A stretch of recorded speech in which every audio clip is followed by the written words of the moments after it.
voudrais partir maintenant, te retrouver, tu me manques tellement. Je voudrais partir maintenant, te retrouver, tu me manques tellement.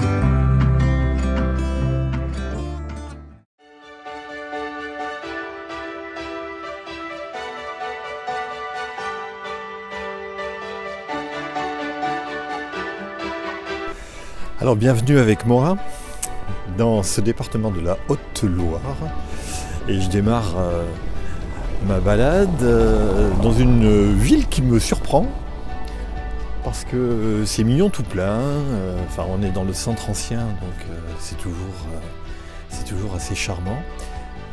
On est au Puy-en-Velay, oui, mais j'avais oublié qu'il y avait au Puy une spécialité depuis très très longtemps, c'est la dentelle. Alors il y a quelques magasins comme ça qui présentent des petites choses en dentelle comme des abat-jours, des éventails. Les façades de la ville colorées de jaune et d'ocre donnent un vrai air d'Italie. On se sent comme un peu transporté dans une ville de Toscane. La statue monumentale trône sur la ville du haut de ses 22 mètres pour 835 tonnes. C'est une ville millénaire traversée depuis le XIIe siècle par les pèlerins qui aujourd'hui encore puisent sa richesse dans ces témoins du passé.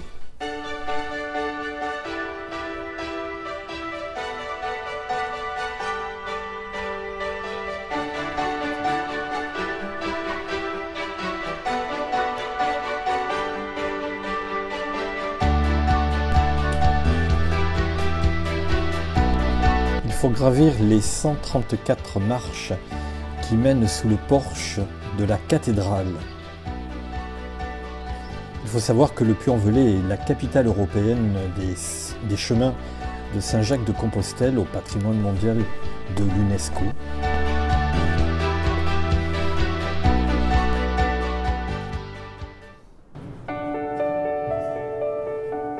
On dit qu'il faut faire au moins une fois dans sa vie le GR65 au départ du Puy, connu sous l'appellation de Via Podiensis. Et c'est l'une des voies les plus renommées du chemin de Compostelle. Cet itinéraire millénaire est tellement mythique qu'il est classé au patrimoine mondial de l'UNESCO. L'origine de la cathédrale remonte au 5e siècle avec une première église. Et elle prend réellement ses allures de cathédrale à partir du 9e siècle. Et sachez que la cathédrale du Puy est bâtie sur une colline, un mont qu'on appelle le mont Anis, et c'est l'un des fleurons de la ville du Puy-en-Velay et du département de la Haute-Loire. Il y a également un cloître qui est considéré comme l'un des plus beaux ensembles romans d'Auvergne et d'Europe.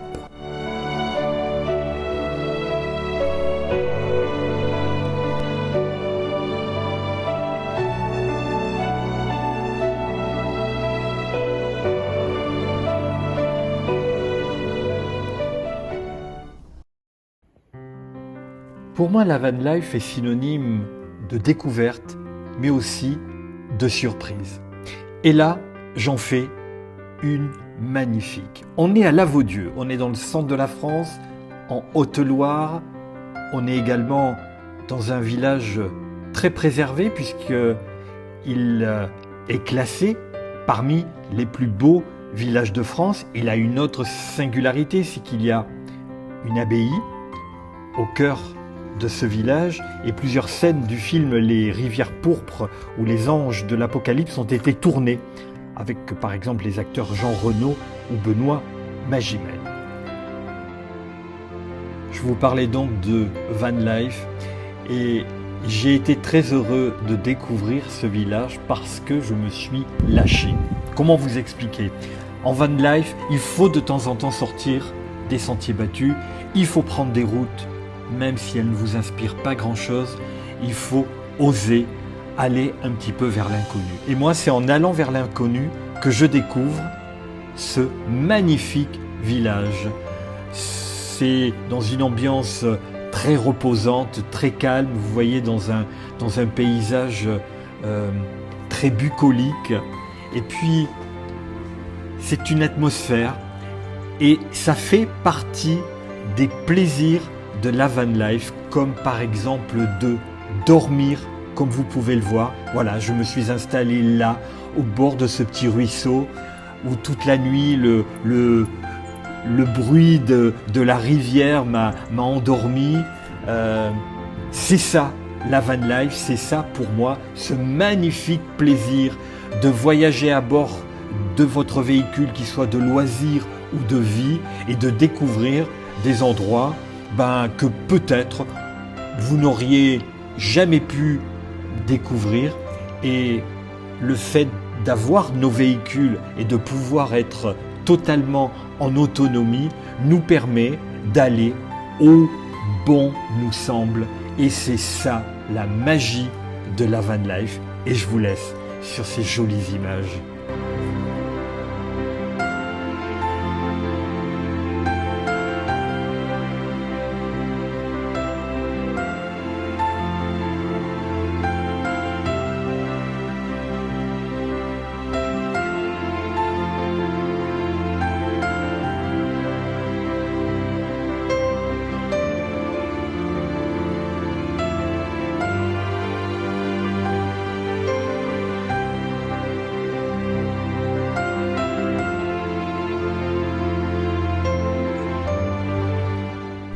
J'espère que cette courte présentation de ce village vous aura donné l'envie de venir par ici. Et franchement, ça vaut vraiment, vraiment le coup. En plus, comme vous avez pu le voir, il y a de la place pour pouvoir stationner si vous venez avec votre camping-car ou votre fourgon, votre van. C'est hyper tranquille. On est là au bord de ce ruisseau et c'est vraiment paisible. Donc il faut savoir prendre un petit peu des chemins détournés pour arriver jusqu'ici, mais franchement, le détour vaut la peine.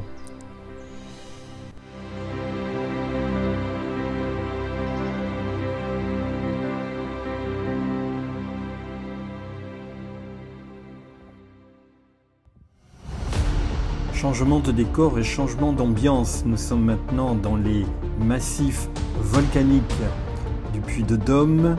Nous sommes ici au Mont d'Or. C'est la station de ski, le village que vous voyez tout en bas. Et nous sommes maintenant dans ces montagnes très arides, dans ce pic très aride qui est le pic du Puy de Sancy, un des sommets de cette région.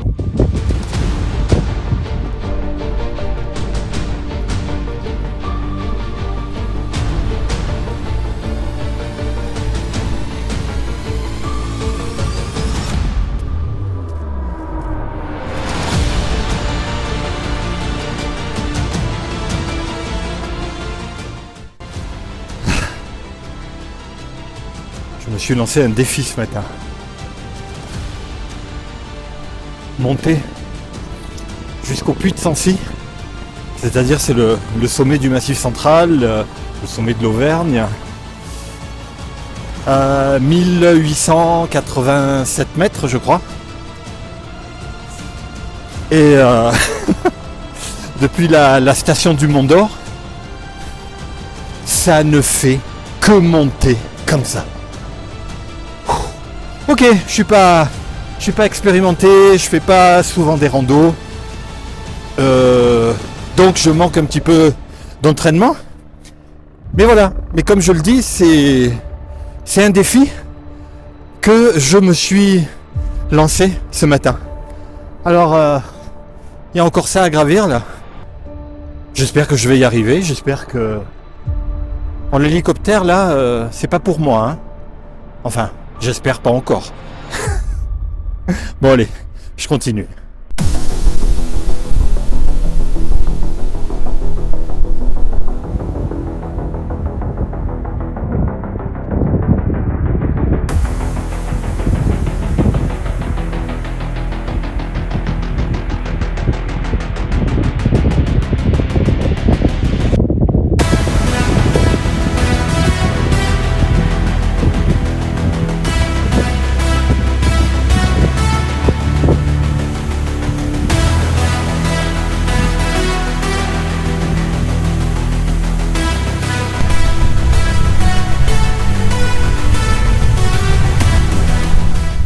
parce que je vois marqué sur le panneau, il me reste 1 kilomètre de montée.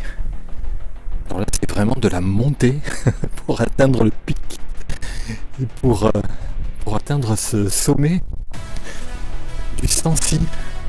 Bon, comme on se dit chaque fois quand on fait des randos et des balades comme ça, on en chie un petit peu et puis on a quand même une belle récompense. Alors il y a eu 2 jours de pluie et j'ai attendu ces fameux 2 jours pour faire cette rando. Donc là le ciel, comme vous le voyez, il est super beau. Et par contre vous voyez, il y a quand même une mer de nuages qui, c'est dommage, cache un petit peu la vue sur toute cette région, sur toute cette Auvergne.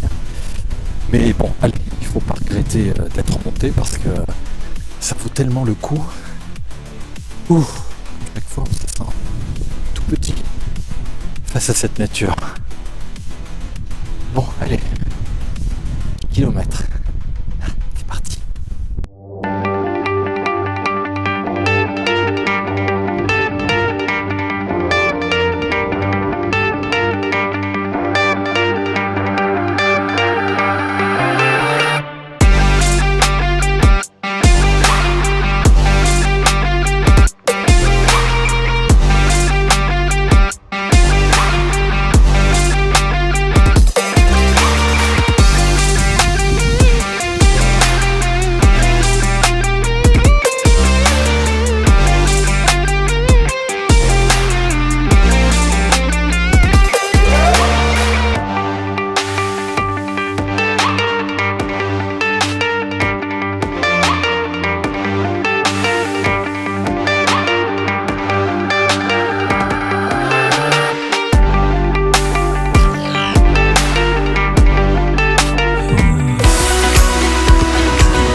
Ah, je ne suis pas peu fier d'avoir gravi ces 1886 mètres depuis la station du Mont d'Or.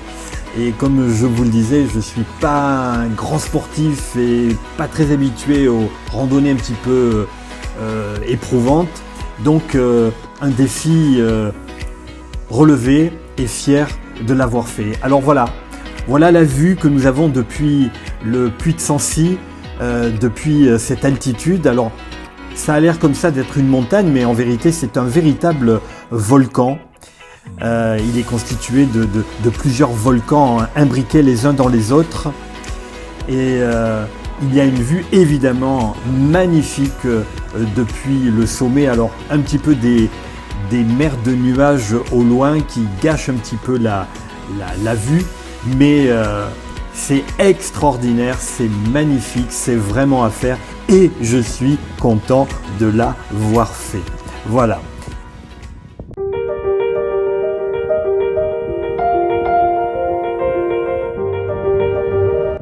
On quitte cette belle région sur ce magnifique panorama à 360 degrés, sur ces vallées glaciaires et les crêtes, ainsi que sur les massifs volcaniques du Cantal au loin et de la chaîne des Puys.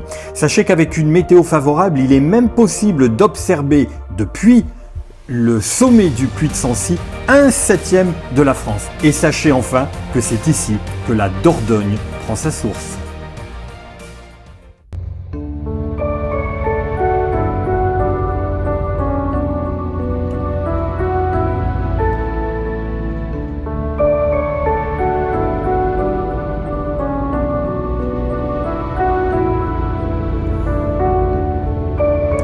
Je quitte désormais sous un très très beau soleil ces jolies montagnes qui font partie donc de ce département du Puy-de-Dôme, de cette région des volcans, avec Loulou qui a sa place habituelle, toujours contre moi évidemment.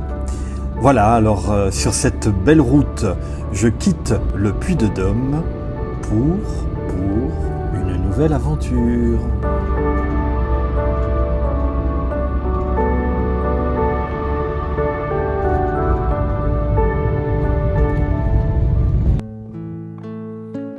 regardez le bel endroit que j'ai trouvé pour me poser et où j'ai passé une nuit absolument tranquille, sauf un peu de vent qui a fait du bruit. Mais c'était ravissant. Et au réveil, parce que je suis arrivé de nuit, et au réveil, je découvre ce village, cette ambiance, ces jolies constructions, ces très vieilles fermes.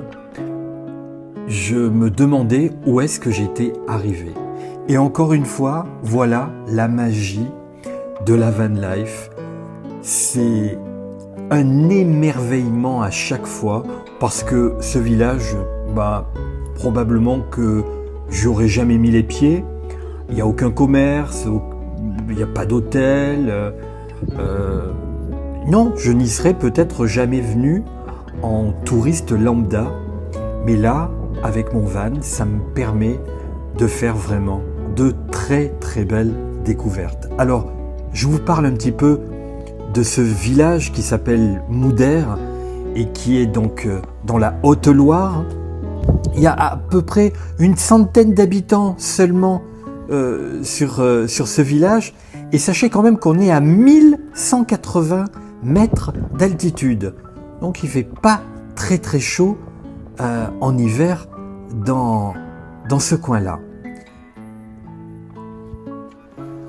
On retrouve ici en architecture des fermes typiques recouvertes, comme vous avez pu le voir, de lauzes ou de chaumes. Là évidemment je fais la rencontre d'une jolie petite chatte. Heureusement que Loulou ne l'a pas rencontrée. Elle n'est pas très coopérative avec les autres chats. Elle n'aime pas, elle est exclusive. C'est un drame, mais c'est comme ça.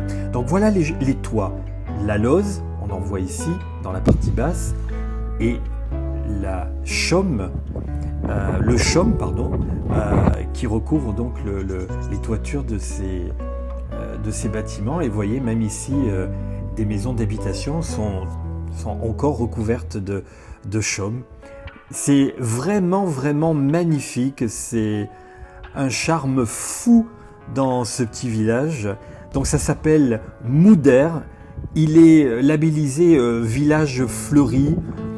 On aurait pu lui décerner la mention de plus beau village de France. Alors je ne sais pas si elle est encore en service, mais j'ai trouvé adorable cette boîte aux lettres. Non, je pense qu'elle n'est plus d'actualité. Cette boîte aux lettres qui est emmurée comme ça dans la maison. Alors il faut savoir que ce village est situé au cœur de nombreux chemins de randonnée. On peut les faire à pied, on peut les faire à VTT, à cheval. Et l'hiver, on peut chausser ses raquettes ou ses skis de fond et partir depuis le village pour ensuite aller faire une jolie balade. Voilà, un joli coup de cœur j'ai eu pour ce joli village de la Haute-Loire. Encore une fois, c'est une très très belle découverte que je voulais vous faire partager à travers ces vidéos parce que c'est un peu le principe, je le redis un peu chaque fois dans chacune de mes vidéos, mais pour moi le principe, les pieds dans mon van, c'est de vous faire participer un petit peu à mes découvertes, vous les partager, vous en parler et peut-être vous donner envie d'aller visiter certains coins de France, car je le redis encore et je le dis souvent, la France est un très joli pays où il y a vraiment 1000 choses à voir.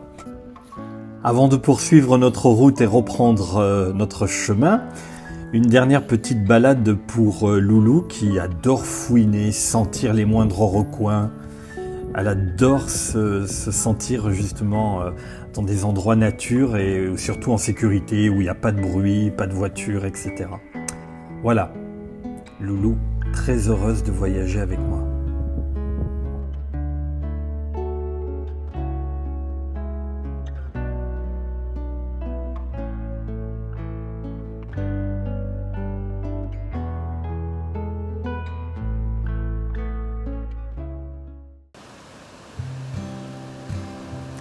Pour la fin de ce road trip, je vous emmène sur les rives de la Cèze, ce cours d'eau qui coule dans le Gard et qui forme ici, au niveau de la Roque-sur-Cèze, ces fameuses cascades qui s'appellent les cascades du Sautadé. Voilà, c'est la fin de cette vidéo. Merci encore une fois d'avoir été présent. N'hésitez pas à me laisser un commentaire, une question, une suggestion. Je me ferai toujours un plaisir de vous y répondre comme à chaque fois. Merci de votre fidélité. Je vous dis à très bientôt, les pieds dans mon van. Et maintenant qu'il faut partir, on a 100 000 choses à se dire qui tiennent trop à cœur pour si peu de temps. On s'est aimé comme on se quitte, tout simplement sans penser à demain qui vient toujours un peu trop vite, aux adieux qui quelquefois se passent un peu trop bien.